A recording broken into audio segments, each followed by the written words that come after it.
or nations in the Gold Coast? Please again, I didn't hear you correctly.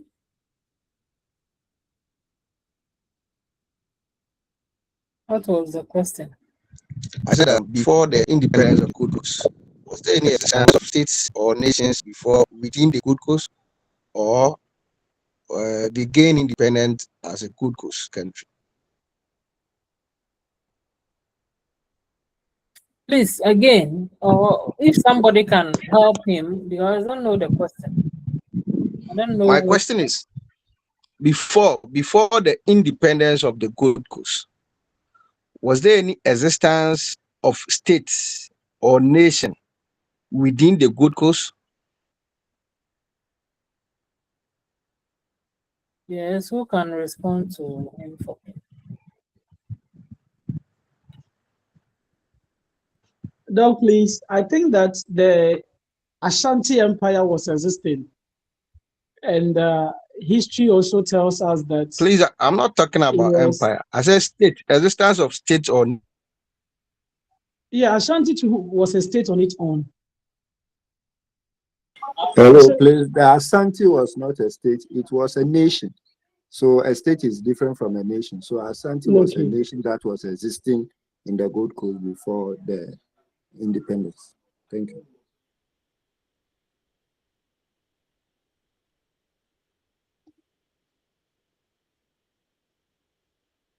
So apart from the Ashantis, what other people or ethnic groups were forming their own nation? Or when you read history, did you read that Ashantis were conquering other states before the Europeans came?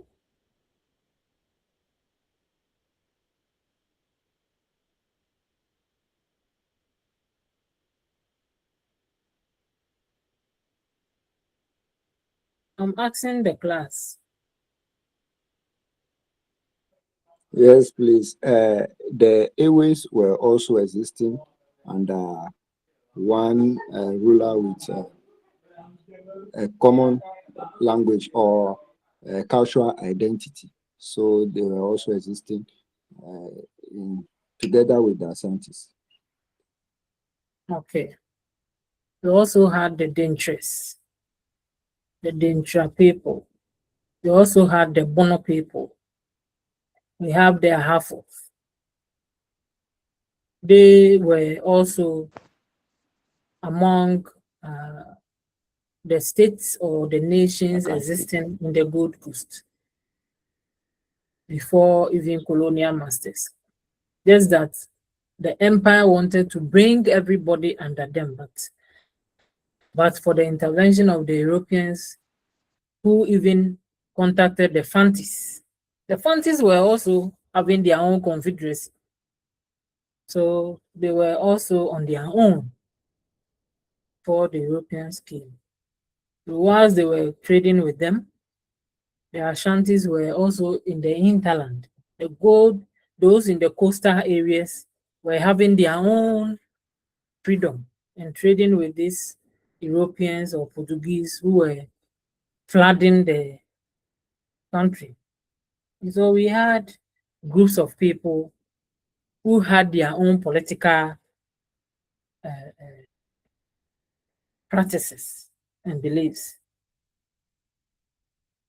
I hope Samuel you understand now. Yes. I asked this because of the earlier statement you made about Professor Ahoy. Well, I learned he's the proponent of decentralization in Ghana. Yet he was making such comments about uh, dividing some or creating regions out of what existing regions, which was quite disturbing to me. That's why I asked that question. Yes. Once we form a nation and we've come together, of course, aspects of nationalism, we have already indicated that once we gained independence, the nationalists started formulating policies, and then bringing everybody together to the extent that before they even created regions, they look at the boundaries, before creating regions. And now we still have regions that have been divided into two. Oti was part of the Volta region. Now it's a different region now. And so the disturbing aspects people were talking about when he was saying that Ashantis can rise up and say they want to rule Ghana because Ghana is for them. The disturbing aspect is that, but the issue of forming regions is in our constitution, and the EC has the right to, in consultation with the parliament, can create regions. We have 16 regions now. They can continue to create more regions if they believe that creating more regions will bring development. So why not? Even we have Eastern region, which you can see some parts entering the voter. So you see the boundaries. So before they can even create regions, they sit down with the traditional authorities and see the boundaries, whether this part of, for instance, if you don't read much, you may think that Asojaman and other things are within Volta region. But when you read, you realize that it's within the eastern side of the country. So that is why before they create regions, they sit down with stakeholders, traditional authorities, in order not to bring conflict. I don't know what you heard about Ahoy's statement. That is disturbing, but the disturbing aspect was when he was saying that Ashantis can rise up and say they are taking Ghana, which people did not appreciate. Hello, Yes. please. I would like to add my voice to the discussion about Professor Hoy's comments. Okay. If, Prof, please, what I heard, I have the video. He said it, Ghana shouldn't think that Ghana will continue to be in existence together like we see, because when they were growing out, countries like Ukraine was part of the former Soviet Union, and then Kyrgyzstan, and then the Stanstan, and then all those countries were not in existence. And then in view of this, and then he said that Nigeria too was not together like we are seeing currently. It took one person, one charismatic president, President Guon, to unite Nigeria. So he is saying that when you are creating boundaries and you are creating region out of region, there are certain things that you need to factor. Otherwise, people that are homogeneous, that speak the same language, that have common this thing, can one day say they are they want to, I mean, move away from Ghana. And he cited example of Gabon and Ashanti, that one day if care is not taken, they can easily say that they no longer want to be part of Ghana. So whatever that they are doing, they must take into consideration some petty things that will continue to put the country together. I think that was what, I mean, Professor Hoy said. And then what he said, I agree with him. There is nothing wrong. As we are even here, as we are, no matter which institution, which, I mean, town you find yourself, if they are not serving your interest and you think you have the destiny, you can one day say that you no longer want to be part of maybe the association within the institution that you find yourself. So I think there is nothing wrong with it. Prof, Yeah, please, we that are is my view. learning. Yes, we are learning social science, and Professor Hoy has his own subjective views. You also have yours. I have mine. Everybody has his or hers, and Exactly. so the views that he raised is in line with what he knows, and even in the advanced world, there are states that consider gays marrying. There are states that do not consider that because of the differences and ideologies. So it takes a state or the government to ensure that policies and laws do not infringe on somebody's identity. We all agree by that. Just that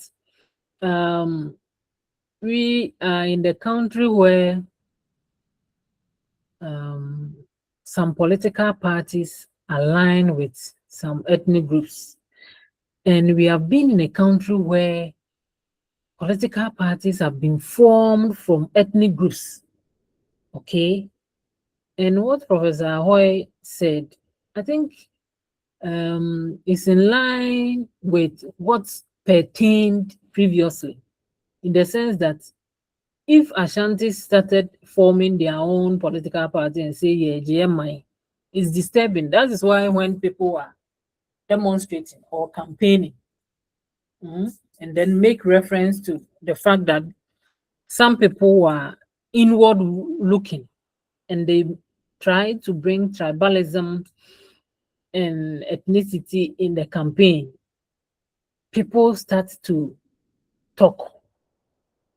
How Professor Ahoy presented it, those who are historians and political analysts may understand it better, but those who do not understand say, hey, he has started. That's why I was saying that some people were not in support of what he was saying, but we are academics.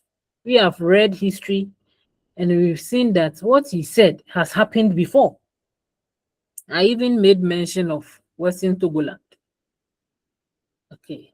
So once you're academic, you just tread cautiously, you make sure that you become subjective, and then whilst you are talking about positive things, you bring about negative things for people to be aware. And that's what Professor Hoy was saying. But I was making reference to the fact that the way he presented it, people took it in a negative way. People were not in support, but he is an academic, and that is what he knows. So if you are an academic, just be subjective, bring the negative part, bring the positive part. Those who are discerning will listen.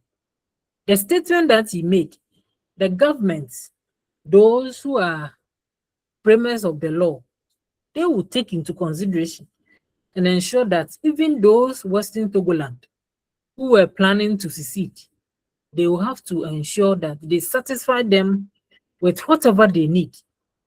Because if external forces support this Western Togoland, they can succeed in seceding and become independent states.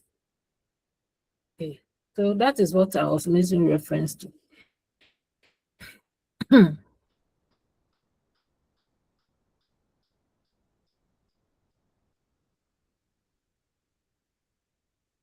So let's look at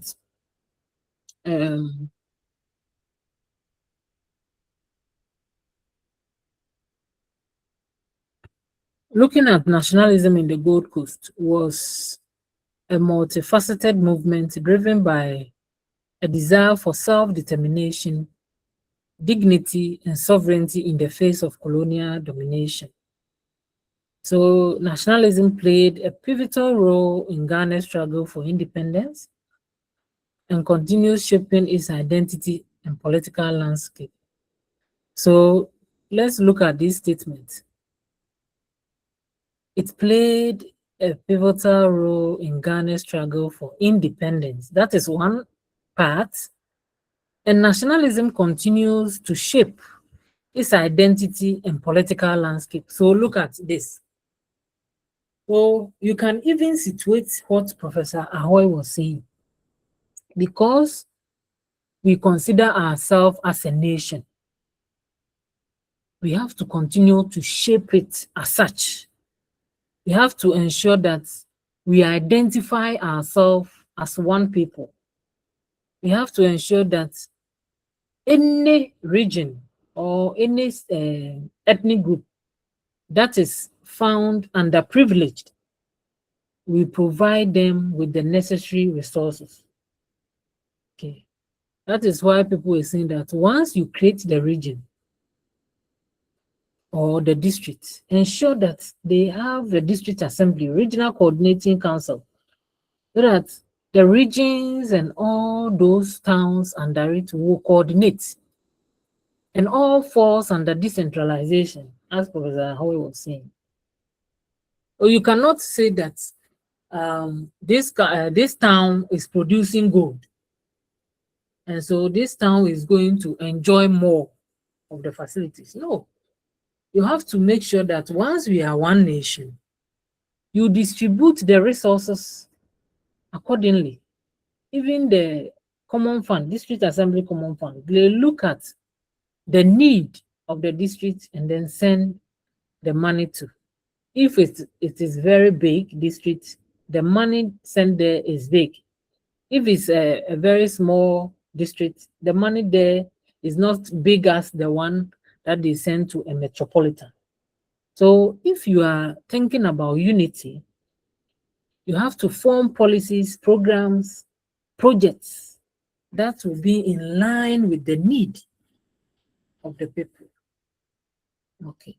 So one aspect is also about European appointed officials. Ghana's independence movements, including forming political organizations like the United Gold Coast Convention and Convention People's Party, led by Kwame Nkrumah, eventually led the independence from British rule. And so when you talk about European appointed officials, we still had the governor. When we gained independence, we still had the governor who was representing the Queen Mother. Okay, so whilst the governor was the head of state, we had the head of government, which is the Prime Minister, Kwame Nkrumah.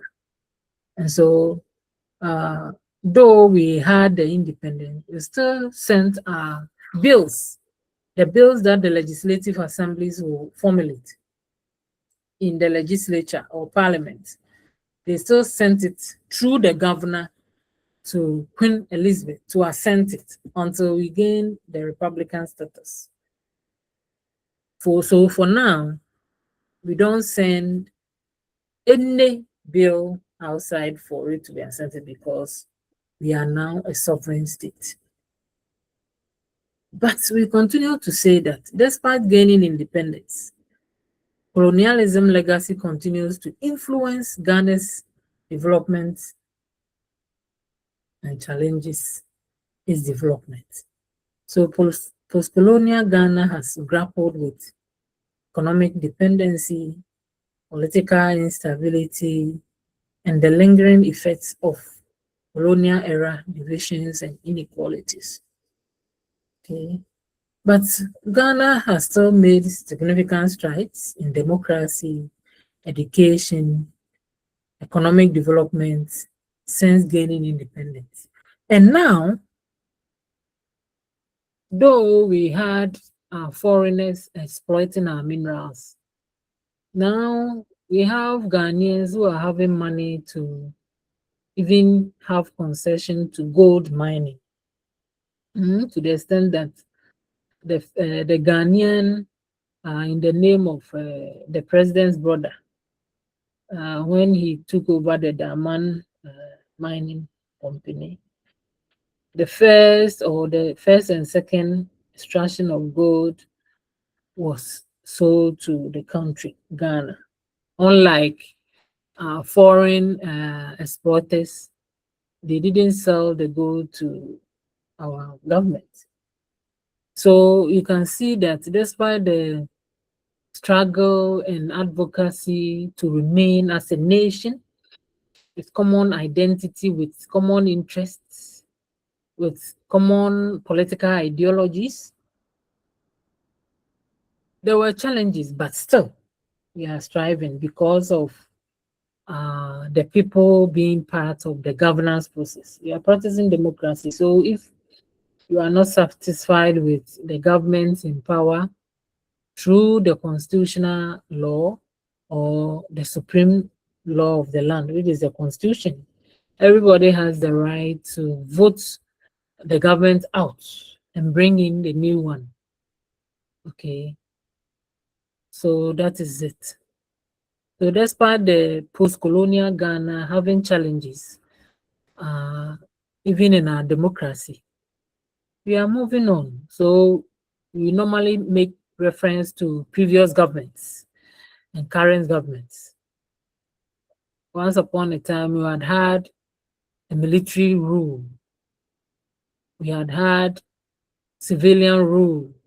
We had gone back to military rule, and we have had civilian rule until the Fourth Republic, which everybody is saying that our democracy is being consolidated because we have passed 30 years. Once you pass 30 years, it's very unlikely if all the systems are in place to provide the need of the people, ensure that we don't see kalabule, ensure that we don't see exploitation, ensure that we don't see extreme form of corruption where few people are amassing wealth, then we will continue to have our democracy intact.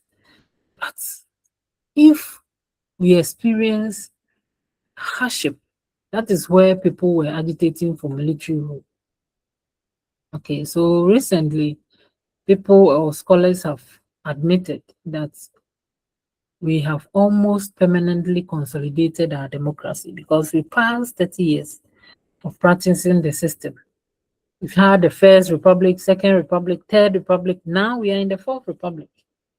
So we are praying that our constitution will not be changed to have a military rule taking over our enviable democratic state. Any question before I continue? Yes, doctor. Yes. But my question is, when people try to overthrow a government or a constitution, is that seen as a nationalism or a nationalist movement?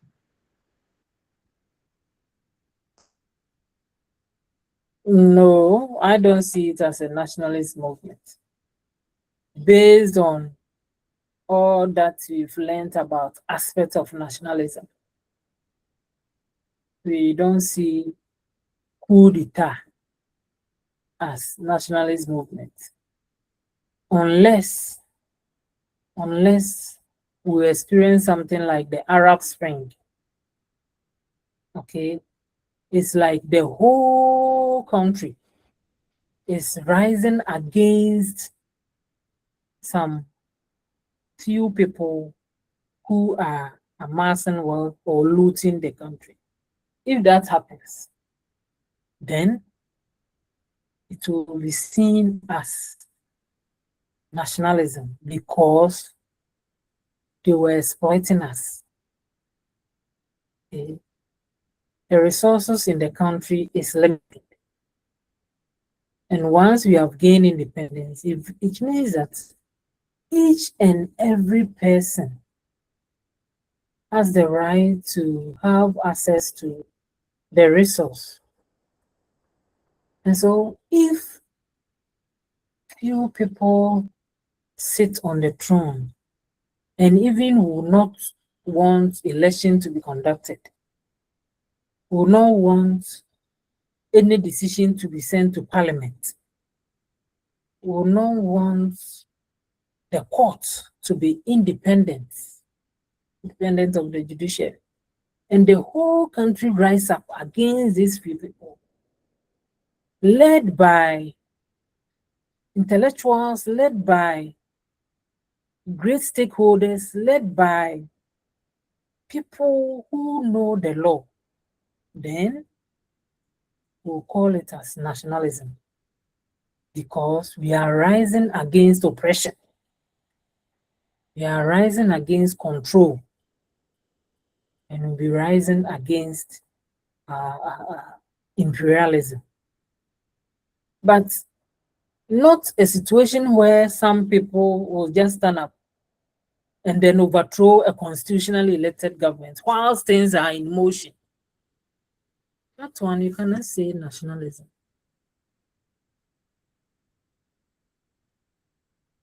Are you okay?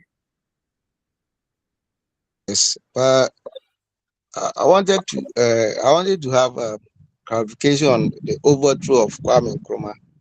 I learned Kwame Nkrumah wanted to practice one-party state, which the people rejected, and it's one of the reasons which gingered them to, have a coup d'etat or overthrow him. I want to know much about that. That is why I was saying that even the overthrow, it was not a national consensus.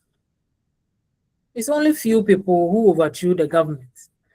So now, people are saying that they shouldn't have overthrown Kwame Nkrumah. But till now, have you heard people saying that we shouldn't have overthrown colonialism?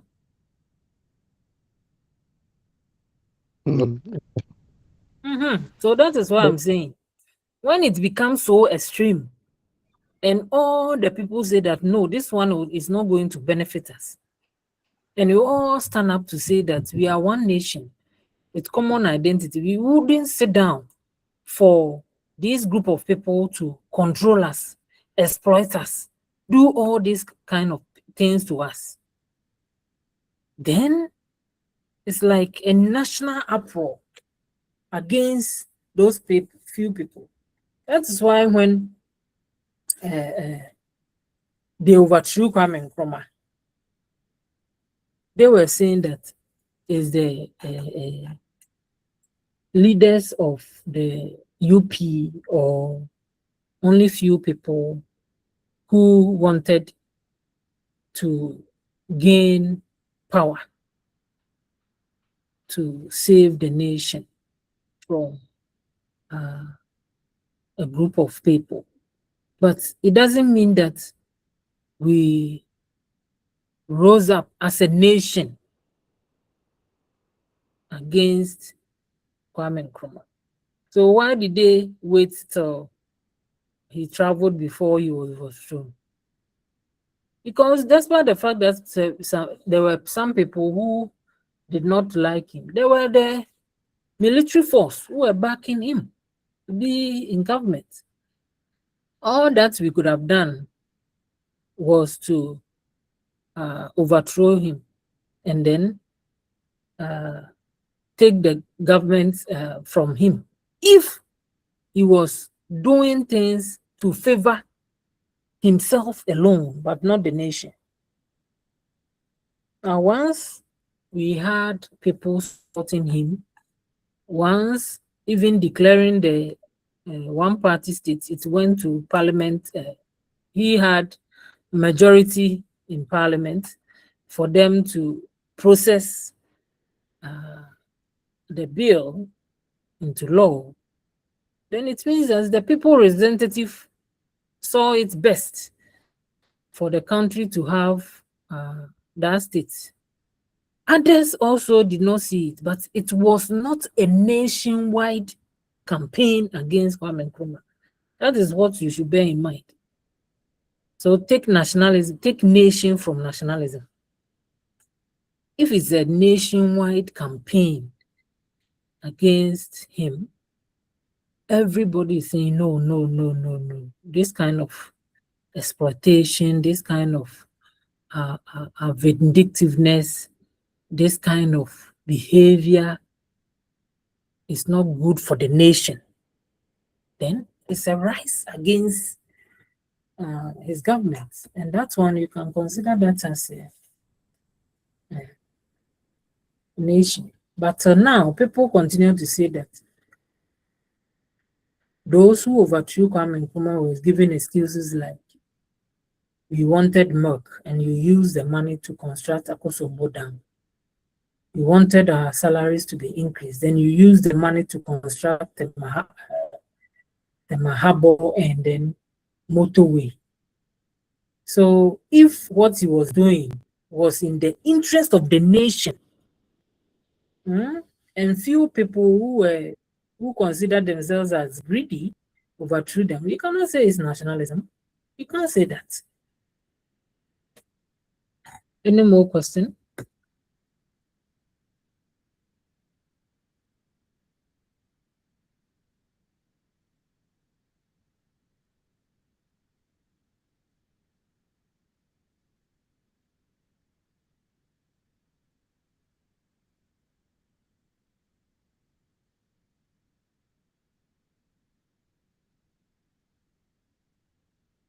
Hello, madam.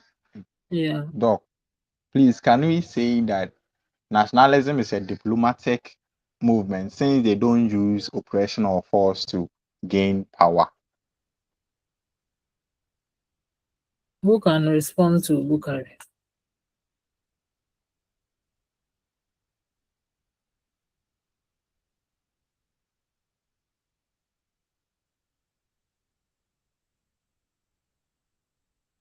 Who can help Bukari for me?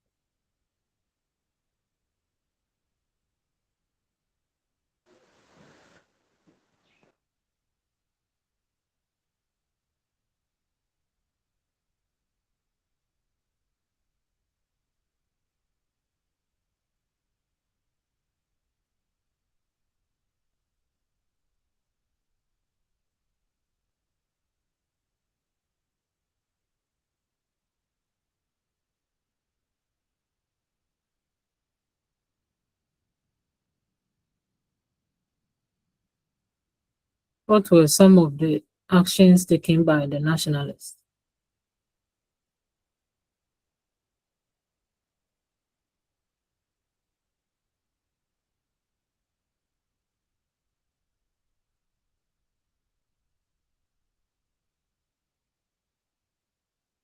What were some of the actions taken by the nationalists during the protest against colonialism?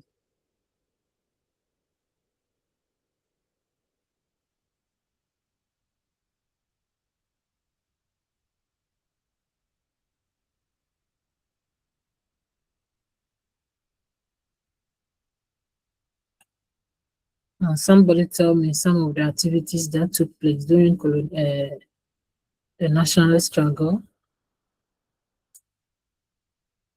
Okay, so madam, please, there were hey, hello. Talk, we are listening. Okay, so at the time there were petitions, they wrote petitions.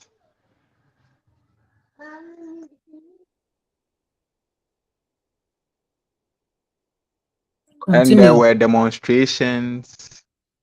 Thank you. What else?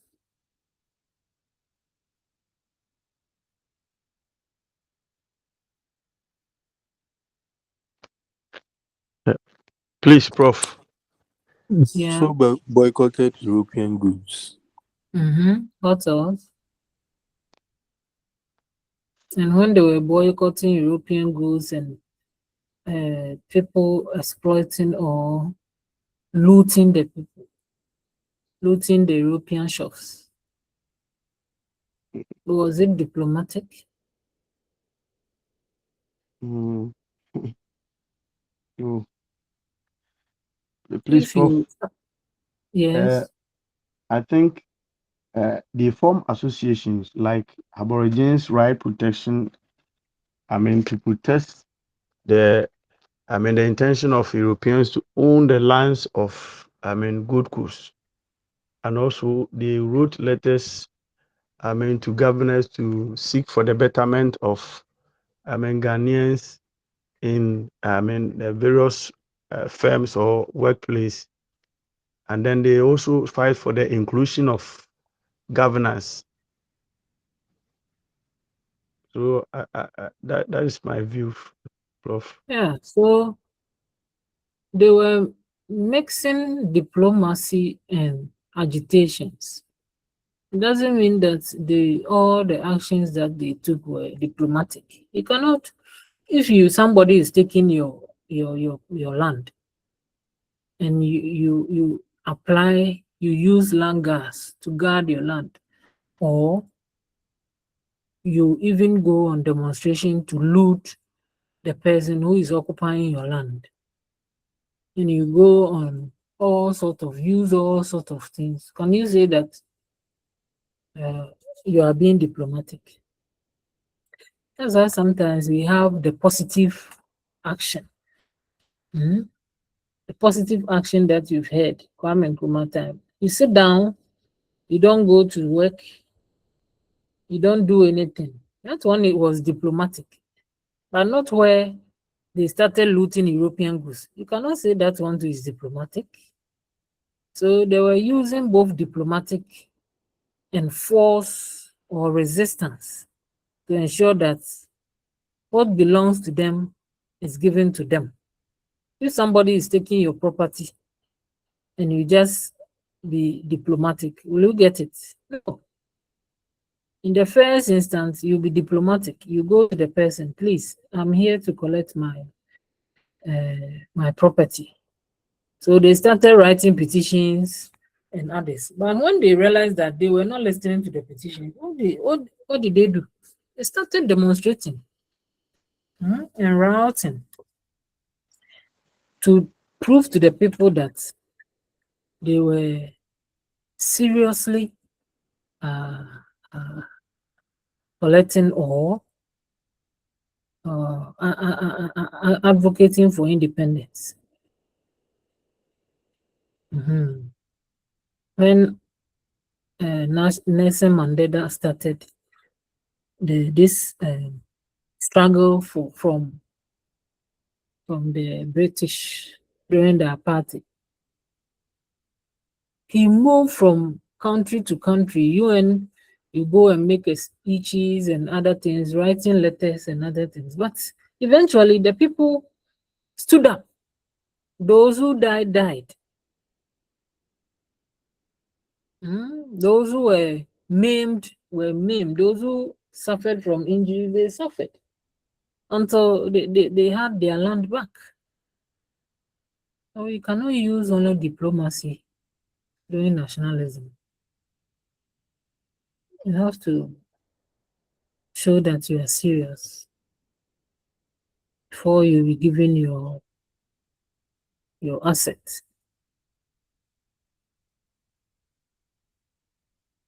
Okay. Prof, Yes. please. I would like to, you to share your view on what is happening in South Africa about the xenophobic. The people who are leading the demonstration and attacks is that they are trying to be nationalistic, and then they want to, sack the the foreigners so that the indigenous will have work. And then one of my students, asked me a question that said, looking at what the European did for Ghana and what most of our politicians are doing, was it good that Ghana, got independent? And I told him it's debatable. So please, I want your view on what is happening at this question. Okay. The issue of United Nations came after the Second World War, so that nations will abide by international laws. Nations will abide by migration laws. Nations will abide by all kinds of laws for the people to gain their independence, sovereignty, and what have you. There are laws governing each state. South Africa is not immune from international laws and migration laws. They have made their own policies, like Ghana. Ghana, if you are a foreigner, you are not supposed to be in the retail trading. You have to be in the wholesale trading. That is why the Chinese, through their intelligence, they have wholesales and they sell the goods in their big malls, portraying to be in wholesale, so that people go there and buy them in bulk. Ghanaians have not protested against Chinese because they have found strategic way of selling them in wholesale, just as our laws say. But there are Nigerians who come here and then they sell retailing. They engage in retailing. They have opened small shops, which we consider as retailing, and then sell the goods. But they are also foreigners, where they should have engaged in wholesaling like the Chinese and the Lebanese. That is why Ghanaians rise and demonstrate against Nigerians who engage in retailing. The same thing applies to South Africa. The South Africans also have the laws encouraging foreign nationals to open shops. So it behooves the governments in the various South African countries or countries in Africa to conscientize their people. Okay, if you are going to open a shop in South Africa, look at the laws. Are you to engage in retailing or wholesaling? So if the laws in South Africa is different from Ghana, then it means that the Ghanaian government and the South African government should insist on abiding by the laws. The mistake on the part of the South African is that they are not educating the people. You've seen that now you don't hear Ghanaians demonstrating against Nigerians anymore. Yes, please. Nigerians, yes, because they are now educating them that if you really want to be in the marketplace, then you have to get the permit for wholesaling. So what some of the Nigerians do is that they register all right and then bring in some Ghanaians. But while some Ghanaians will be in the retail shop selling the goods and services, the Nigerians will be having their wholesale shops. But the same thing, the Ghanaians will be in the retail shop selling for them to also get something. But you don't go to the market and then get the stores and then deny the Ghanaian the stores. That is creating the confusion here. That is why the Ghana government is also marking time when it came to the gold fields. It's a South African that is managing the gold fields. And so because of the xenophobic attack, these miners are pleading with their president to intervene so that the Ghana government will renew their permits to continue with the gold. But the Ghanaian government is also marking time. So if you want us to renew the mining license, then it means you have to educate your people in South Africa not to attack Ghanaians, and also educate Ghanaians how to go about trading in South Africa. If all this understanding and education continue, I don't think there will be a problem. But if the South African government is closing its eyes and then allowing the citizens to attack other foreign nationals, then other countries will also resist. That's why people were saying that we have a lot of South Africans in Ghana. The government should sack them, but the government will not do that because those South Africans here are following the laws of the land. Are following the laws of the land. So if you go there, the government too should ensure that the people or South Africans understand the international laws and the migration laws so that there is peace. Other than that, diplomatic missions and envoys will be stranded.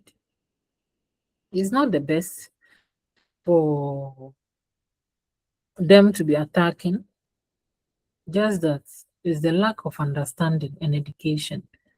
If they educate them and make them understand the conditions of trading in our country, then it's best.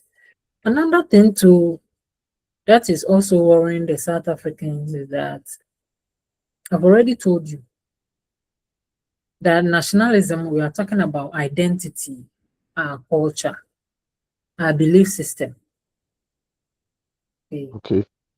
The South Africans believe that their women take care of them, the men. Is that so? You, the Nigerian, you have come to pamper their women. So the women are also neglecting the men. You see the problem? If you understand somebody's culture and you enter the territory, you know how to go about it. You don't go there and see that the women are there. So you just swallowing them whole like that. Okay. You have to see what is happening. Okay, this this country, hey, is the women who are cooking for their men. Oh. So if I want to have a woman, then it means I have to tread cautiously. I don't have to just go and take somebody's woman. Because the men are lazy. You Nigerian or Ghanaian, you are hardworking. The men, they are lazy. So the moment you are hardworking and you are taking their men, what do you think will happen? They'll kill you. When you talk about these attacks, it's not only about business. There are cultural aspects to it. So that if you know your worth, you don't go there and be doing that. If you are indisciplined, they will also discipline you through cutlass. So that is how it is. Thank you. Thank you, Prof. Okay.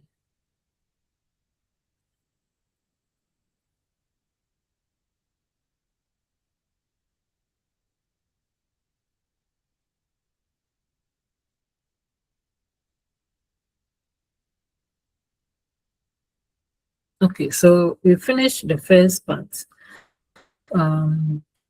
We'll continue the next part.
Okay, so the next one is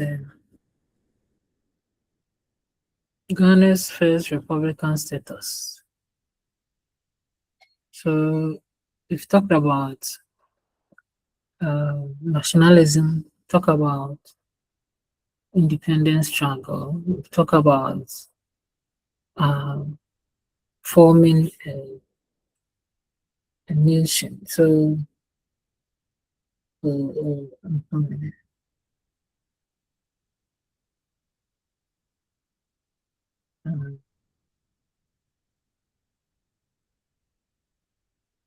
what's going on? So,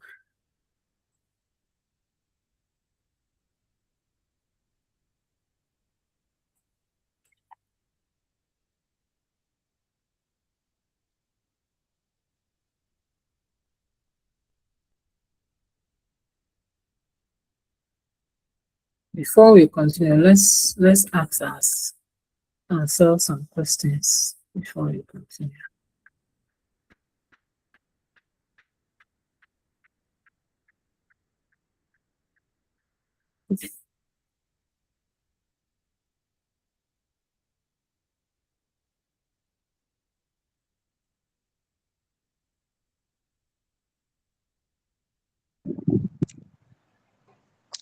Yeah, yes, doctor. Yes. Concerning the slides you shared, I've received mine, and should I look forward to more, or that's all? Ask your class captain. Okay, thank you. So we have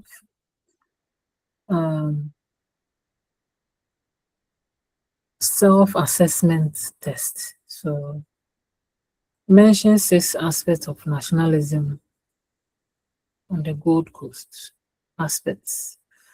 So what were the political parties operating as part of nationalist movements? Mention 6 of the nationalists who were fighting the colonialists. What were the effects of nationalist movement? These are self-assessment tests that you can sit down and then assess yourself. If you are able to answer those things, then it means that you are good to go. Okay, so what is that?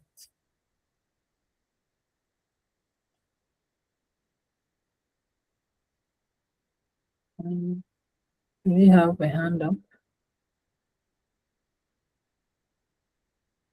Is somebody asking a question? Okay, so is there any question before we move to the next slide?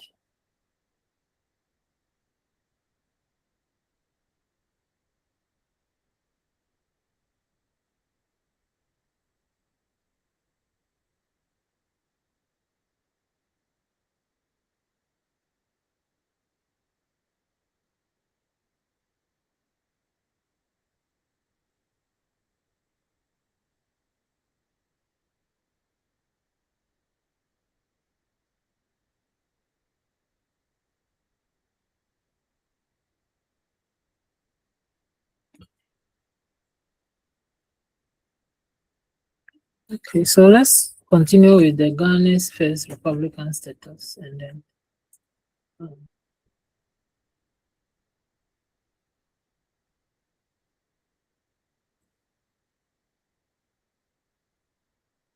the objective of this unit, we are talking about first Republican state of Ghana, the opportunities that we gain after having the status, and then challenges. When we talk about opportunities, we still have to make reference to the challenges, and then the concept of nation building, identity politics, Then we'll dwell much on the Pan-Africanism. Okay. So building the first republic, we have opportunities, challenges. So let's continue. So as I indicated, when we had independence after the 1956 elections, and Kwame Nkrumah became the prime minister, whereas the governor was representing the Queen. The moment we reached the Republican status, that is full sovereignty without any external influence, it marked a significant milestone in post-independence history. It means that the head of government is now the same as the head of state.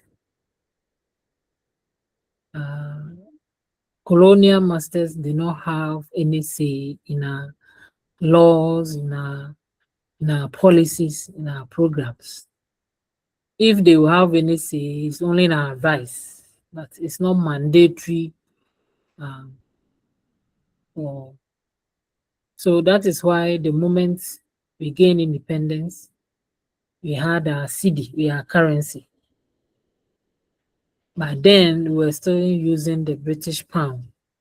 At the moment we gained sovereignty, we started establishing our own cedi.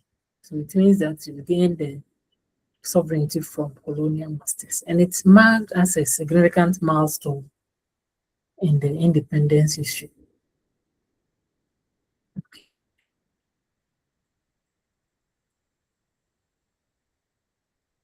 We were declared independence in 1956. Ghana remained a constitutional monarchy within the Commonwealth, as I indicated, whereas the head of state was still Queen Elizabeth, represented by the Governor General. So Kwame Nkrumah and his Convention People's Party advocated for full sovereignty and Republican status for Ghana, emphasizing national pride and self-determination. Okay, so if you are giving us independence, Kwame Nkrumah advocated for full self-determination, and they base it on many things, including identity, including culture, including even language, our way of life, even the food that we eat. Okay. The advocacy going alongside letters and all that, they have to explain to the colonial masters why they needed a Republican status. And that statement, based on the national pride, okay, because the culture we were practicing,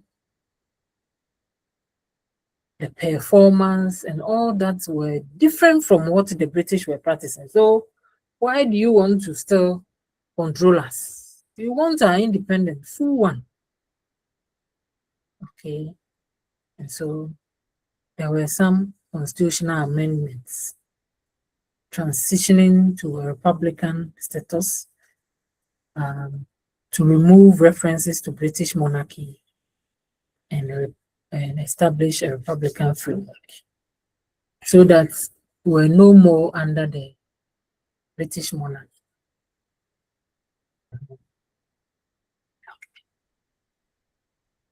Unlike, still we have some countries still under the British monarchy, like the Canadians. They have the prime minister. Still, they answer to Queen Elizabeth. Okay, that is why when Henry and the wife wanted to go to Canada, they will say no. We are still under the monarchy, so we can't receive you here. So they had to go to US. If we had not gained full independence, the British could have also dictated for us, because the Queen and Prince Charles would have still been our king, who will be assenting our bills. Okay. So they organized a referendum. They didn't just say that Ghana go for Republican status. No. They organized referendum for Republican status. The referendum, you all know, the whole country have to vote. Do you all want full sovereignty? Okay, so in April 1960, Ghana embarked on a democratic journey, holding a referendum to decide whether to become a republic. So majority of Ghanaians with their powerful voice voted in favor of the proposal, a clear signal of their popular support for Republican status. So on July 1st, 1960, Ghana officially became a republic, with Kwame Nkrumah as its first president. So the country ceased to be a constitutional monarchy and severed formal ties with the British crown. So despite the fact that we've gained independence for friendship, for games, for maybe agreements, or for trading, we are still part of the Commonwealth. Okay, that's why we have Commonwealth Games. Those countries who were once under British rule, when they gained independence, they all came together and said, oh, we were once under British rule, so why not? Though we've gained independence, we have our Republican status. Why not? We can come together and play games. We can trade among ourselves. And so we have the Commonwealth, where countries who were once under British rule came together. But the laws, once you become part of it, it means that any policies, any laws, you have to abide by them. If you think you cannot be part, it's not by force. Okay, it's not by force. Yeah, that is why Mugabe opted out. Zimbabwe president, he opted out from the Commonwealth because they have already gained independence. It's not by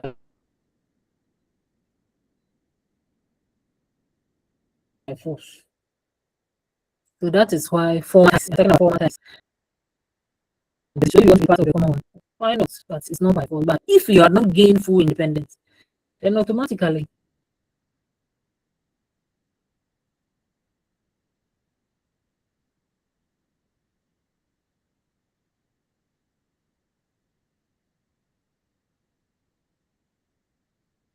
Queen scented. Okay. It's a symbol of sovereignty. So Ghana's transition to Republican symbolizes its full sovereignty and independence from colonial rule, reaffirming its status as a sovereign nation on the global stage. Okay. So once you are sovereign, then it means that as an independent nation, you can have a different agreement with another country without the British monarchy interfering. But if you are not sovereign, then it means that any agreement that you sign, the British must also come in. So a symbol of sovereignty means you can have your own territories, you can have your own experts agreeing with another country for trade or what have you. And one significance is also national identity. Establishing a republican fostered a sense of national identity and unity among Ghanaians, promoting a collective identity rooted in independence and self-governance. Okay. So that is that. Another significance is Pan-Africanism. Ghana's Republican status under Nkrumah's leadership contributed to the advancement of Pan-Africanism. inspiring other African nations to pursue liberalism or liberation and sovereignty. Okay, so once Ghana gained Republican status, remember I said Ghana was the first country in the south of the Sahara or sub-Saharan Africa to gain independence. So it encouraged other African countries, other African countries to also fight hard or pursue liberation. And it's also very, very significant. And it serves as also a political legacy. The establishment of republic laid the foundation for Ghana's evolving political system, shaping the country's democratic institutions and governance structures in the post-colonial era. Okay. So as I said, it's a legacy, political legacy. All the time, you say Ghana is the gateway to West Africa. Ghana is the gateway to West Africa. It means that it's a legacy. Among all the West African states or countries south of the Sahara, Ghana gained independence first from colonial rule. It's a legacy. Okay, so Ghana's attainment of Republican status represented a pivotal movement in its history, marking a transition from colonial rule to full independence and self-rule under Republican framework led by indigenous leadership. So there were no foreigners ruling us. All the leaders were Ghanaians. And it's very proud situation. Until now, we still have the pride that Ghana is the gateway to West Africa when it comes to independence, when it comes to sovereignty and self-determination. So like in many newly liberated African nations, the post-independence period in Ghana has been characterized by a mix of opportunities and challenges. And what are some of the opportunities? Resource endowment. Ghana is endowed with abundant natural resources, including minerals, arable land, oil reserves, which, if managed sustainably, offer opportunities for economic diversification and development. That is what I made reference to. Or I made reference to the fact that we are in the democratic process. We are still a sovereign state. Okay? And we are endowed with these natural resources.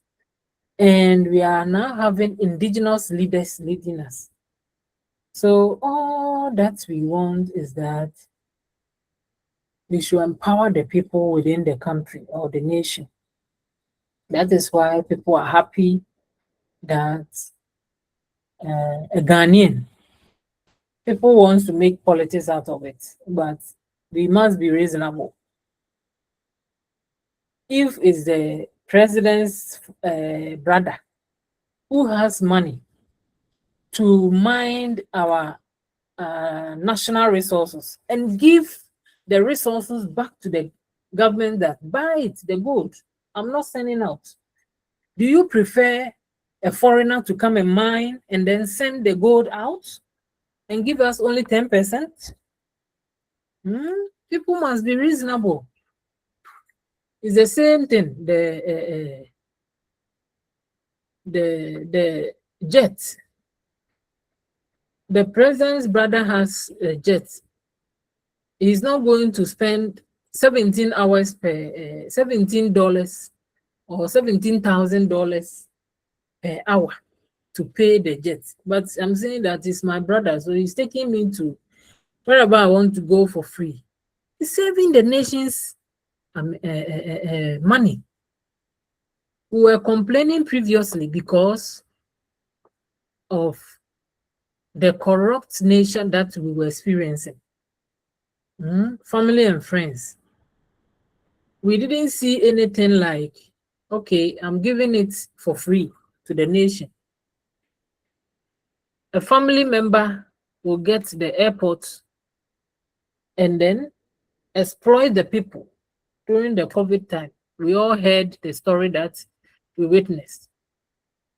Okay, family member will have the airports in her boyfriend's name and then exploit the people. Okay. Here, the president's brother has money. Is mining the mine. And he's saying that for the first two extraction, I'm giving it back to the nation state. I mean, people must be reasonable. Okay. So that we move forward. Now it's being managed by indigenous leader. That is all that we are talking about. I pray and hope that one day, even the Chinese mall and other things that we are witnessing, the West Hills Mall and other things, it should be managed by Ghanaians. We should also be proud and get our money. We've been hearing people are sick, and only few people has money, and then they will sponsor this sick. Those who don't have the opportunity to catch the eye of the rich, they will die. Let's pray and hope that our Ghanaians will have the money to manage these resources so that the foreigners will not come and take them away and give us only 10%. I wish that the oils that we have discovered, the minerals, even the gold fields, if another Ghanaian can stand up and say that I want a concession for the gold fields, we are not renewing the agreement, the licensing for the South African, I'll be very happy. I'll be very, very happy because we have the resources and we have to manage it ourselves. Shouldn't allow foreigners to come and exploit us. Okay? When they do that, it's also another form of colonialism and imperialism, as well as exploitation. Okay. And then another opportunity is that we are practicing democratic governance. Democracy is government by the people and for the people. And so if we are practicing democracy, it means that people are enjoying their fundamental human rights. People have the right to decide their lives for their lives based on the constitution that we are practicing. We are not in a dictatorship. So that we are not in a curfew. They are not experiencing any military rule. Based on the Republican status, these are some of the opportunities that we have. We are practicing democracy where every 4 years we get the opportunity to select the leader we want. Once upon a time, Ghanaians suffered under President Nana Addo. It can even happen that Nana Addo being the leader, he didn't do anything to hurt Ghanaians, but the ministers, those who were managing the resources, look at the aura. People who are being sent to court, the amount of money that they have taken from the Ghanaian or the public purse, corruption. Okay, so during the democratic governance, every Ghanaian, including the political party that was ruling, can decide. That is what we were using the rational choice. If you were in my class, we learned something about rational choice. An MPP person can say, no, the way the country is going, I don't think I'll vote for MPP again. I'll vote for NDC because During NDC time, I had something. But during my party time, I haven't been getting anything. That is rational choice. So practicing democracy doesn't mean that even when your party is doing bad or poorly, you still vote for the person. That means you are not reasoning. You are not reasoning. But the opportunity that we have as a republic is that we are practicing democracy, which is government by the people and for the people. And so you don't sell your vote. You don't give your vote for somebody to give you 50 cedis, give you 200 cedis. Means you are selling your conscience and you are not choosing rationally. Okay, so that is the issue. And once you are practicing democracy, we are providing political stability, good governance, and rule of law. Okay. Anas Amira Anas conducted an investigation and came out with even judges collecting votes and then ruling in favor of the guilty ones. Under proper democracy, there should be rule of law. No one should be above the law. There should be independence of the judiciary, so that when you send your case to court, the judge will fairly administer justice. Okay. That is why day in, day out, people continue to talk. We have freedom of the media, independence of the media, freedom of speech. So that you go to the media, you can criticize the government. If policies are not good, you can criticize the government. But our culture, you have to bring in our culture, our nurturing system does not permit us to insult the elderly. So that is what we should bear in mind. If you are practicing democracy, it doesn't mean that if an American is insulting Donald Trump, because you are practicing democracy in Ghana, you have to also insult Anado or President Kufuor or President Mahama. No, our culture, the way we were brought up, says that don't insult the elderly. Even if you see that the elderly is a fool, excuse me to say, don't insult the person. If the policies that they've done is not good, criticize them and give them alternative. That is democracy you're talking about. But the moment you insult, then it means you don't even respect the culture in which you were brought in. Remember, you are a nation, common identity, united, sovereign, same culture, same language, same interests. So if you are being brought up that respect your elderly, you don't stand on the media and say that I'll kill. Even the motive that I'll kill is in the law. You don't have to do that. You'll be arrested and you'll be sent to jail. So even if you have the opportunity, don't abuse it.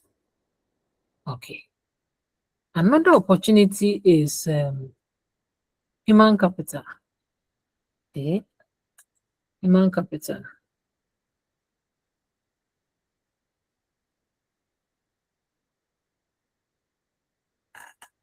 So Ghana possesses a relatively well-educated and skilled workforce, offering opportunities for innovation, entrepreneurship, and investment in sectors such as technology, education, and healthcare. Okay. So during the colonial era,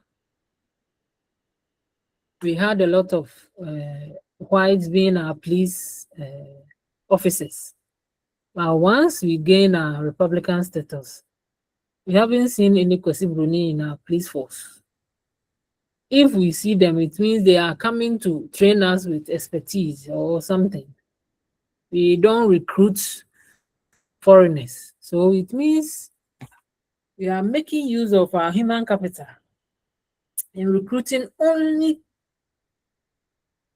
Ghanaian nationals. So we have entrepreneurs. We are being given the startup capital for Ghanaians to start their own businesses. We are giving scholarship for people to go and study abroad and come.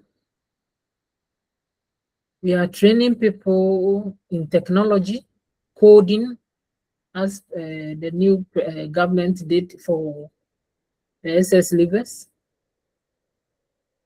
Having SS free HSS introduced by Nanado and the government, and then ensuring that even our educational system is improved. Gone were the days we're hearing about cheating in the exams centers. Now it's minimized. It means that those who are experts are being brought on board. That's the human capital I'm talking about, to make proper decisions so that we don't compromise our education or their health. Okay. There is also the issue of regional leadership. Ghana has emerged as a regional leader in West Africa. It actively participates in regional initiatives such as ECOWAS, and then mediates regional conflicts, enhancing its diplomatic influence and international standing. And so once we've gained Republican status with full sovereignty, our leaders are able to even go out and witness other countries' elections. Okay. So that is that. We also have the opportunity to partner with advanced countries. Ghana has benefited from partnerships with international organizations, bilateral donors, and foreign investors. That is providing opportunities for financial assistance, technical expertise, and market access to support development efforts. So once we are a sovereign state, international organization or financial institutions like IMF consider us as a whole nation that can take decision on itself or on their own accord without relying on maybe another country. So once you are a sovereign or you've gained Republican status, full sovereignty, it means that such bodies will recognize you and you'll be able to partner with other countries in the international community. Okay. Let's go for a short break and then we'll finish. So let's give ourselves about, we'll come back around 3 p.m. and then we'll finish. I'll still be on and wait. Thank you.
Okay, we'll continue.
Okay, we discuss about opportunities. The last one we discussed was development partnership. And let's go to the challenges. Although Ghana has gained some Republican status or independence, the challenge has been the economic dependency. Ghana faced significant economic challenges in our post-independence era, which is marked by reliance on a few primary commodities like cocoa and gold. This dependency made the economy vulnerable to fluctuation in global commodity prices. You know, Ghana, we depend so much on our gold and our cocoa. And so if we continue to sell the raw materials outside for them to be imported into the country at exorbitant prices, then we are not balancing our foreign exchange. So as we progress in our democratic system,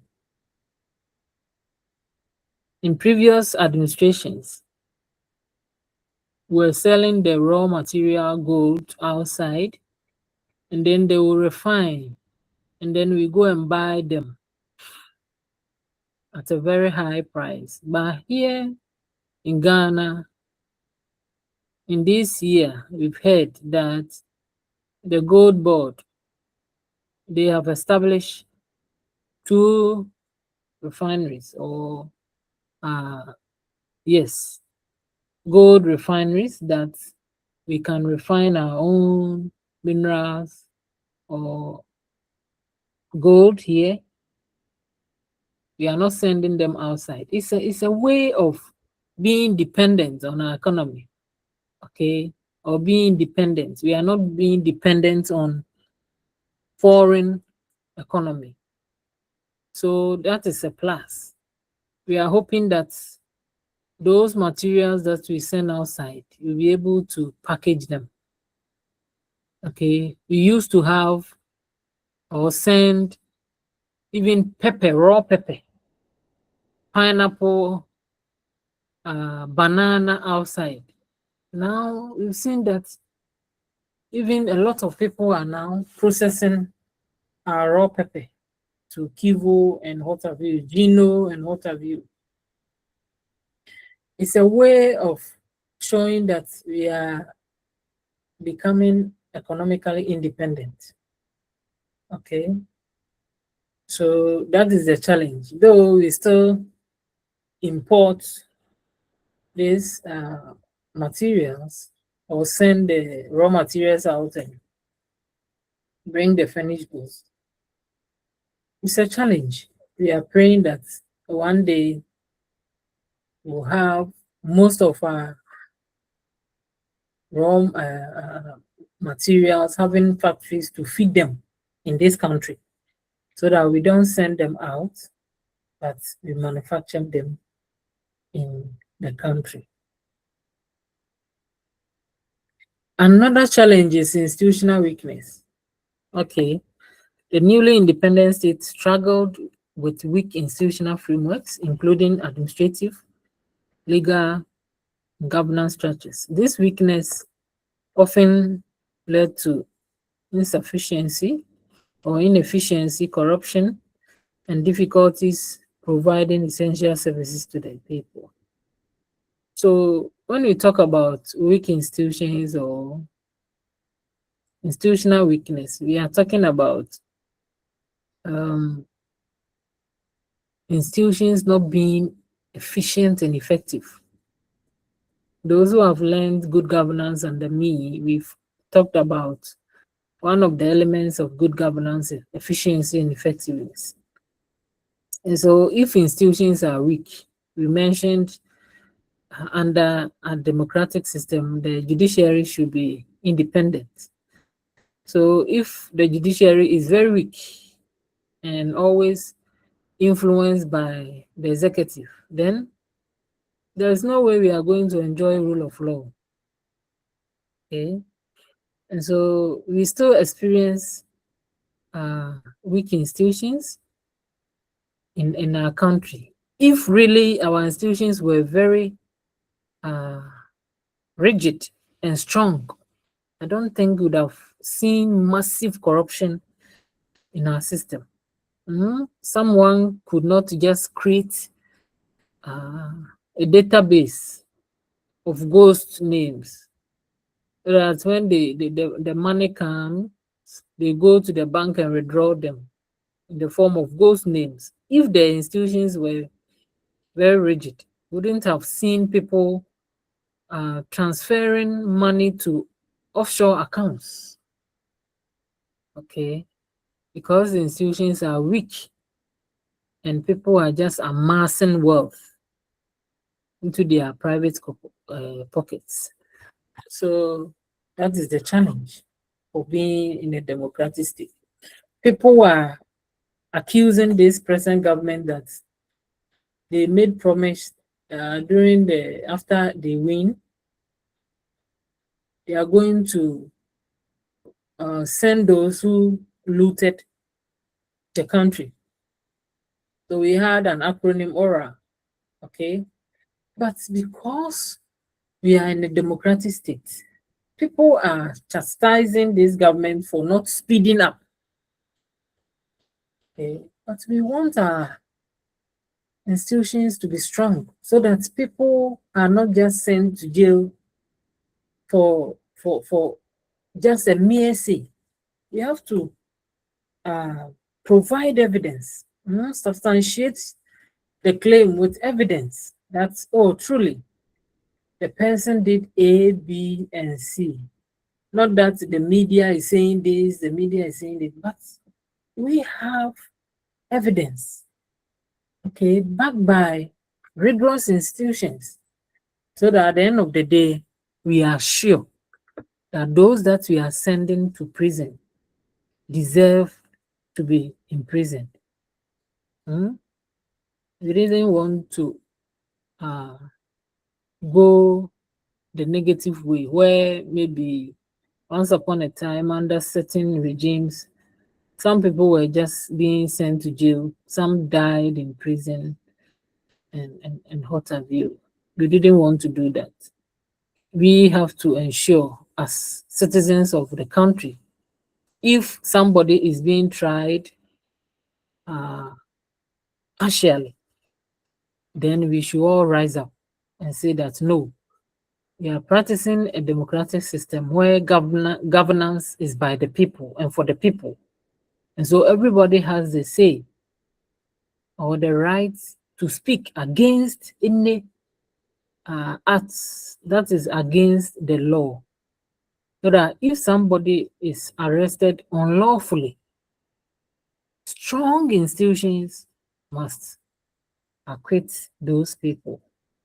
Even when we have influential people who are ensuring that those people are imprisoned. Because we have strong institutions, those people will not be imprisoned. But in Ghana, we have weak institutions. We are praying that after maybe 20 years, we'll have a formidable leadership and a very highly consolidated democracy for everybody to enjoy his or her life. There is also the challenge of political instability. Ghana experienced political instability, including military coups, government changes, which hindered long-term development plans and stability. Okay. As we indicated, we are practicing a democracy, but we have been experiencing coup d'etat. The moment we gained Republican status in 1966, then there is a coup d'etat. Okay. We had a second republic, then another coup d'etat. We have a third republic under Liman, then another coup d'etat. So we have a Republican status starting from 1993 with this 1992 constitution. Okay. So if we want to still consolidate our democracy, then we have to ensure that there's political stability. And that one will also increase our development. Once you have your politics being stable, it means development will go on. The moment there is coup d'etat or there is an overthrow of the civilian government, then development is halted, and people who do not have the nation at heart will start looting because there is no system or fair system, and democracy has been truncated. There is also the issue of social inequalities. Deep-seated social inequality persisted post-independence, including disparities in access to education, healthcare, infrastructure, particularly between urban and rural areas. And so once we had independence, remember, the British were ruling us. And so there were still inequalities in our system. Rural areas were not developed, and then infrastructure, as well as healthcare. We even learned that when they established Kolebu, only the elites were attending the hospital, with the exclusion of Ghanaians. So it persisted until now. Kolebu is open to everybody. Also, social inequality. People were not treated fairly in the limited infrastructure that they established. Only few privileged people were having access to schools like Achimota, Disco, and what have you. But now, the school is open to everybody. Okay.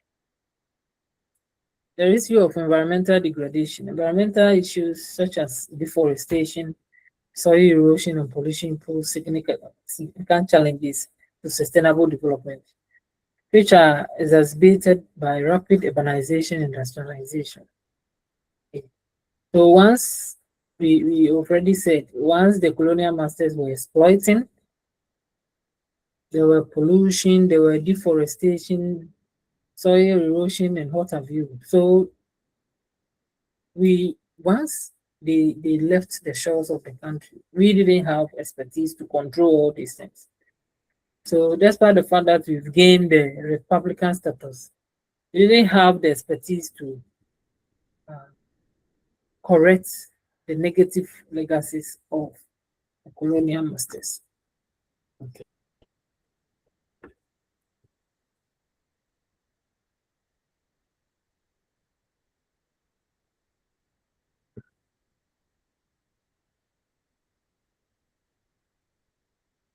Any question before I continue?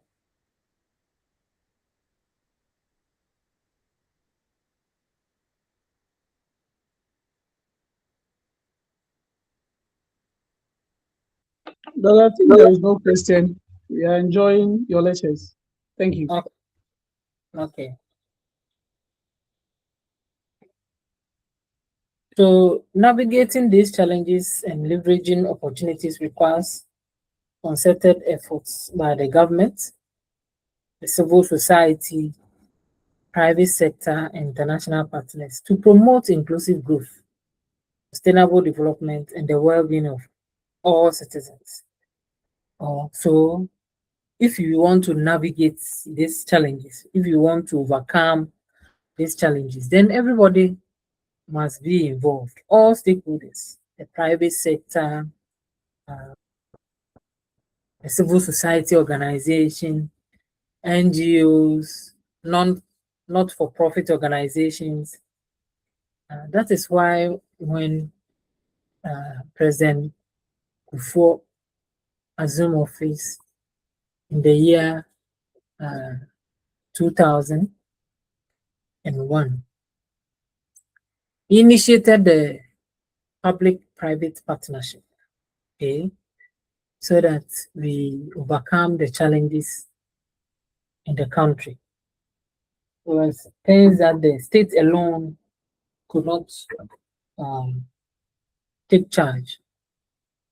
One thing is the privatization of the telecom, because it's a fully state-owned, or the state was having many shares, and a lot of Ghanaians were just, who were the organization, could not manage it. So with the investiture or the investments, private sector invested in some, and then it became a public-private partnership. So that is that. If we want to overcome the challenges, it means that expertise, okay, and then those who know book, there shouldn't be nepotism, there shouldn't be favoritism. People should be appointed through merits, so that you don't bring in, even if you are bringing in your relative, you have to ensure that the person qualifies, person has the right qualification to manage the sector. You don't just send anybody there because the person is your relative. Okay. So we finish with the opportunities and challenges. Let's go to another aspect of the Republican status, or another aspect of the objective. That is unity or identity and politics, or identity politics in Ghana. Identity politics in Ghana, like in many other countries, is influenced by historical, cultural, and socioeconomic factors, which are unique to the nation. Identity politics, okay. For instance, you just bear in mind the issue of identity. Once the identity politics come to mind, you are talking about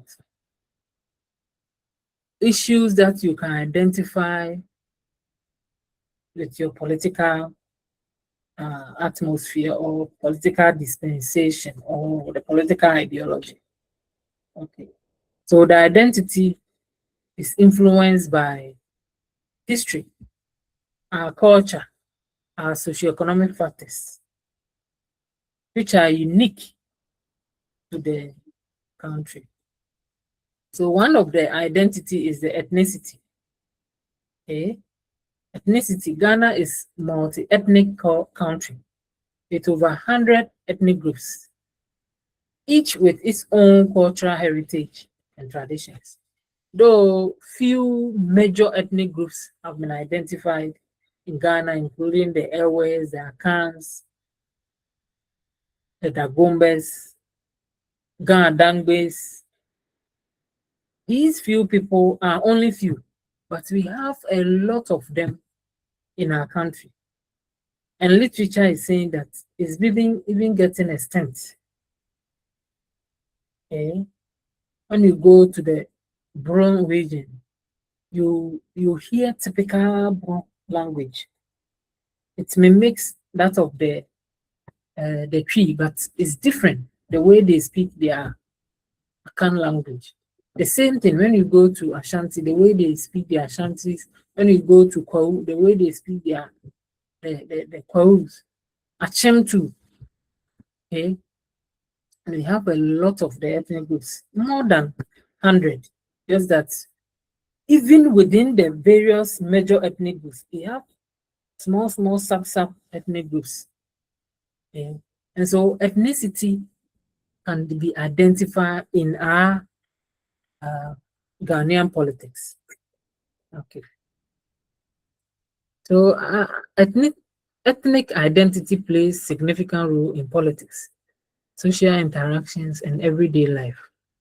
So that politicians often appeal to ethnic sentiments to mobilize support during elections, leading to concerns about ethnic polarization and conflicts.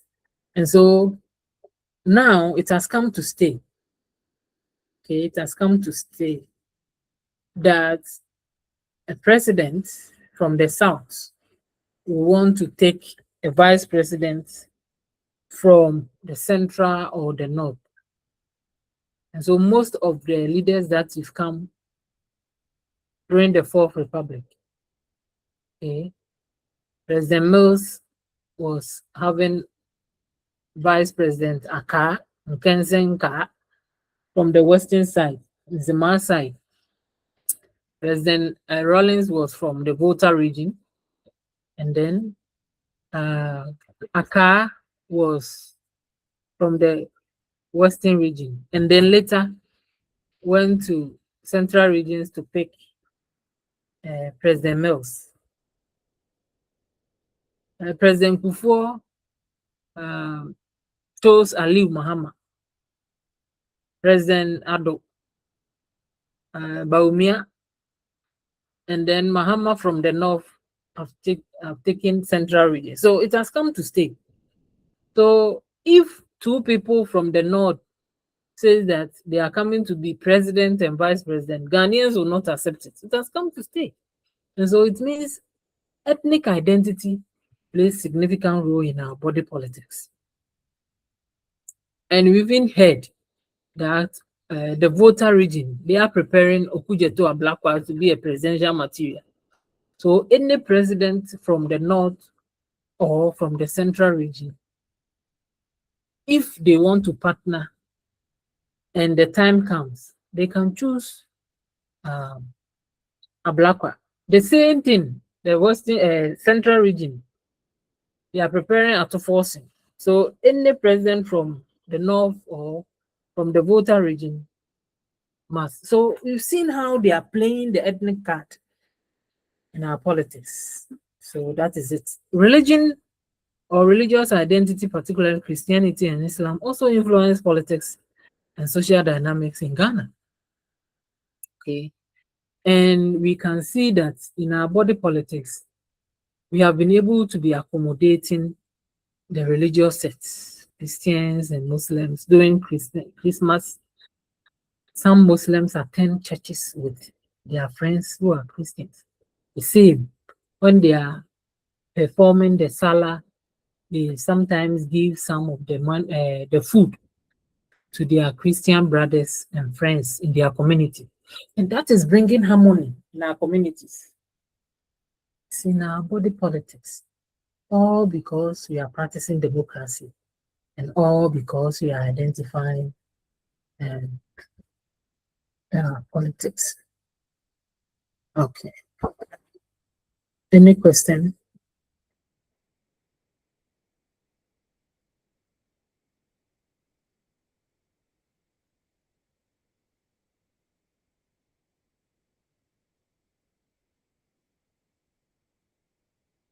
Any question? Okay, let me continue. Okay, so let me continue and let's finish. Okay, so religious affiliations can also shape voting patterns, social networks, community relations. So interface, dialogue, and then cooperation are essential for maintaining peace and harmony in the diverse religious landscape. Recently, we've heard about the chief of staff going to cry in the church.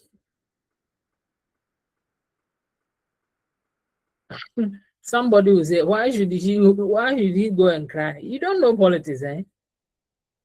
If these people go on demonstration and say that we are not going to vote for any NDC candidate, you see what will happen in this country. This religious sect, the Pentecost, they say that we heard that it's an apostolic, or I don't know the particular. If somebody can tell us, is it Assemblies of God or apostolic or Pentecost? Where It's Pentecost, dog. And look at the way there are many in this country. And if they all become angry and say that we are not going to vote for any NDC, you think they can survive? So this crying that this chief of staff went to cry, you think it's a political game, so that you forgive them. If an NDC member has gone to insult or has spoken harshly to their leader, he just went there and then tried to just use the emotions to appeal. So religion plays a significant role in our body politics. Okay, that's it. And now that he finished crying, people have stopped talking. You see? So that's it. Those who play politics, they know what to do so that they appease the Ghanaian people. And then we move on. You know, he knew what he did. Okay.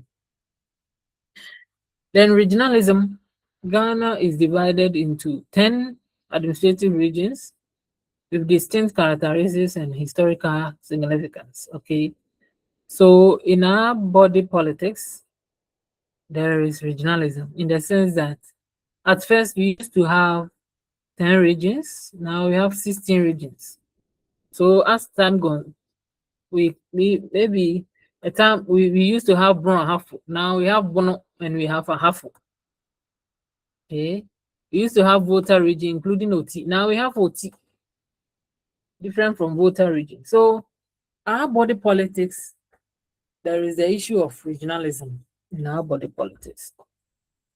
So regional identity often intersects with ethnicity, as certain ethnic groups are concentrated in specific regions. Regional politics and rivalries can influence governance, resource allocation, and development priorities. As I mentioned, resource allocation. Okay. Recently, OT, people from the OT were complaining that we had the resources all the time, but administrative resources, they lack. So the government also responded and provided them with the needed resources. Now they have kept quiet. Okay. So in our body politics, if we are talking about regionalism, we have to ensure that we provide them what they need. There is also the issue of nationalism. Despite Ghana's diversity of identities, Ghanaians have a strong sense of national identity and pride. Okay. We have national symbols such as the flag and national anthem that serve as unifying symbols that transcend ethnic, religious, and regional differences. Despite the fact that we have different ethnic groups, when it comes to the national flag, we are all saluting the national flag. If a statesman dies or there is an accident, we fly the flag half-mast so that we all pay our respect. Okay, when our politicians died in the plane crash, we all, because of the national unity we have, despite the fact that they have different ethnic backgrounds, we all cried and gave them state barrier. So nationalism also is part of our body politics. There is also the issue of gender identity, and women's issues are increasingly becoming prominent in Ghanaian politics and society. Okay, any government or any political aspirant who wants to win power will make reference to gender. So that, oh, you say that 30% when I come to office, 30% will be given to women. And now that even they have passed the affirmative action bill into law, there are some percentages that institutions must abide by when it comes to gender. So that if you have some positions, gender, we are not talking about only male and female. We are even talking about people in the vulnerable group, poor people, people with disability. Okay. So as we know, gender is a socially constructed relationship. And so as we continue to advance in the gender course or discourse, we are bringing in vulnerable people, people with disability, poor people, and placing them under gender. That's why now the ministry is not women's ministry again. It's gender and social protection and children, so that all those vulnerable people will be put there. And the LEAP, livelihood against poverty, empowerment against poverty, is operated under the gender ministry, so that all vulnerable people will also have access to the resources that they go and then distribute them. So gender has become part of gender identity, has become part of our body politics, to the extent that we have a whole ministry catering for gender. Affirmative action strategies and advocacy also efforts have encouraged women's participation in politics and leadership roles. We continue to have challenges when it comes to inequality, but we will continue to strive hard. So here I'll make. Then we have youth identity. Ghana has a youthful population, a significant proportion under 30%. Or those who are under 30, we have a youth population more than 30%, and those are under 30. Okay. So when you look at our identity, you realize that in our body politics, we have a lot of youth, men or boys, girls, we have men and women, those in the middle age. But those that we can count more are the youth who are under 30 years. And it's part of our body politics. That is why a lot of politicians want to make use of the youth. For instance, A+, before he contested, he was categorized under the youth. And so he was using the youth to campaign for him. And he won. And he was providing the need for the youth. For instance, data in his constituency. Before he became MP, he was providing data, Wi-Fi at vantage point in his area, that Gomoa area. So people were having access to Wi-Fi. And the youth were happy. Those who were using TikTok, who were streaming and other things were happy. And so he campaigned that if you still want to enjoy the Wi-Fi, then vote for me. If you don't want it, then vote against me. And the youth voted for him. Okay, so our body politics, politicians use that to also gain power. And unfortunately too, there is unemployment. Okay, youth identity and concerns, including unemployment. Okay, and a lot of them are also failing when it comes to education. A lot of people don't make headway to the university or further studies. They don't also have access to opportunities. Recently, we heard about the recruitment, how about 6 people suffered under the stampede, the military recruitment. It's very, very unfortunate. So in our body politics, all these things are concerns that the states and the leaders must take note of that. And young people are demanding greater inclusion and representation in governance process. Recently, the states or previous governments have ensured that they are including the youth. So people like Rollins said, babies with sharp teeth. Those times that President Mills brought in Ablakwa and Sami Jemfi and co. Those young ones, they were very vibrant. They campaigned extensively. They were able to conduct research. They were in opposition and they were able to conduct research and bring in some information regarding the government in power. And so when President Mills saw that, he brought them in. And so it serves as an advantage for any party or political party that bringing them. And the MPP also learned that and brought in Samuel Uku and others, John Bordo and the others, to be in the helm of affairs.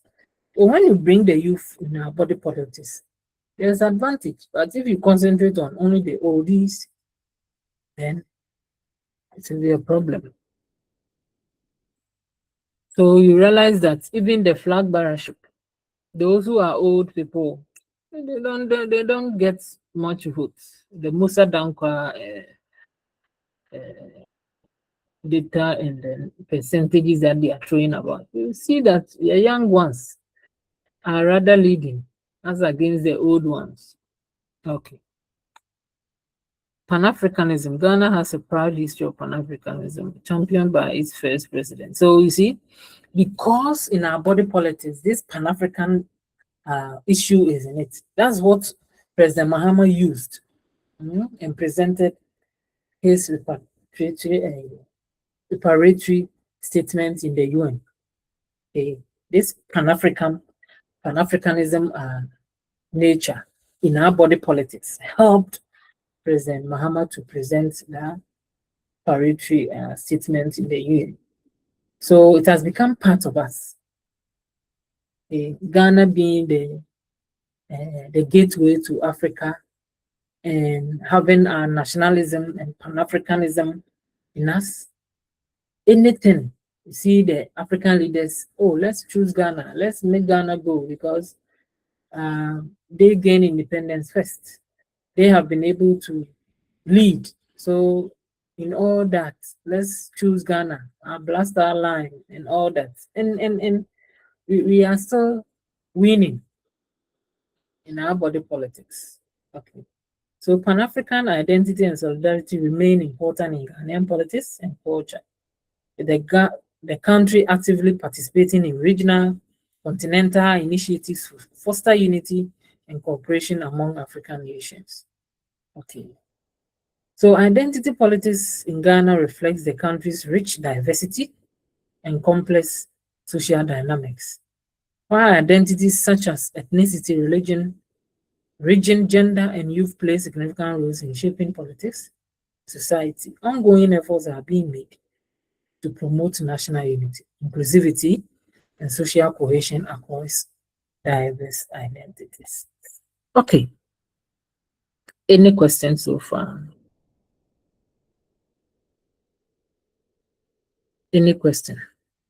Okay, so we'll conclude and then so these are Though, please, on the challenges, one of them was about how we'll be being self-reliant in terms of how we manage our things.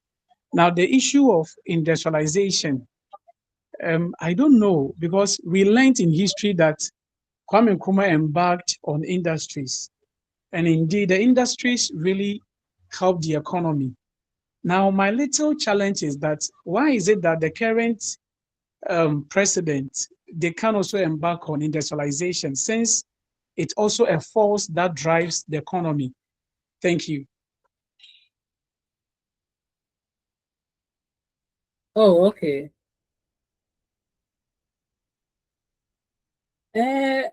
Sometimes you may not know, but they are embarking on it.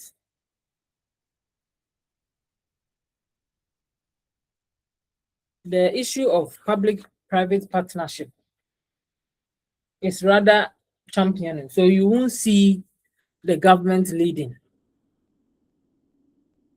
If the private sector, if the private sector is in leadership or is in the management position, rather want to propagate or ensure that it's the private sector that is always selling the commodities. So President Mills, even apart from Kwame Nkrumah, when President Mills came, he was advocating for import substitution industrialization. Import substitution, it means that instead of importing, okay, we have to industrialize in the country for us to have our own products done. And so even Kumasi shoe factory, they went there and expanded it. And this previous government to one district, one factory, they instituted for those businessmen or entrepreneurs. We still have people who are manufacturing fruits, okay? And I don't think this government came and abolished the one district, one factory. No, they haven't. Rather, they are giving them support and even commissioning some of their projects. So I don't think they are not doing it. Just that it has not been drastic. Let's pray that it becomes drastic for.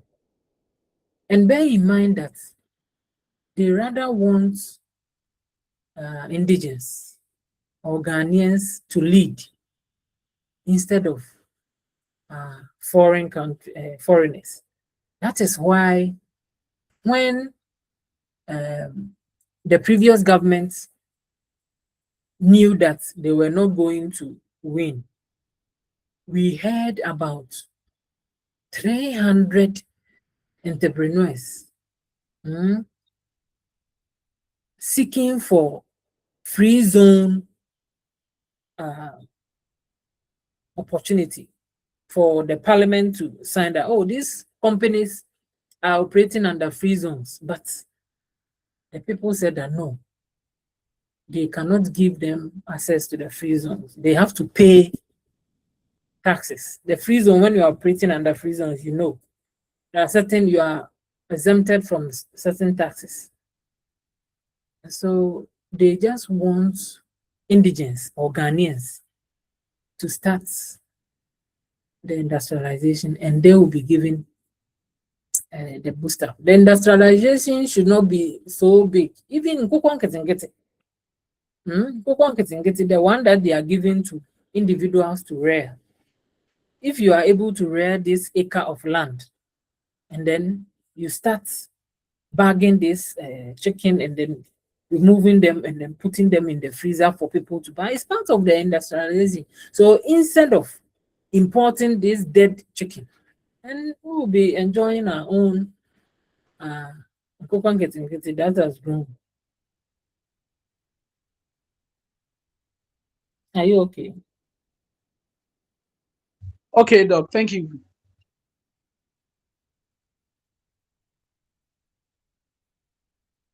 Okay, so that's what we've done. Significance of gaining the Republican status, opportunities, challenges, and features of identity politics. Okay, so any question?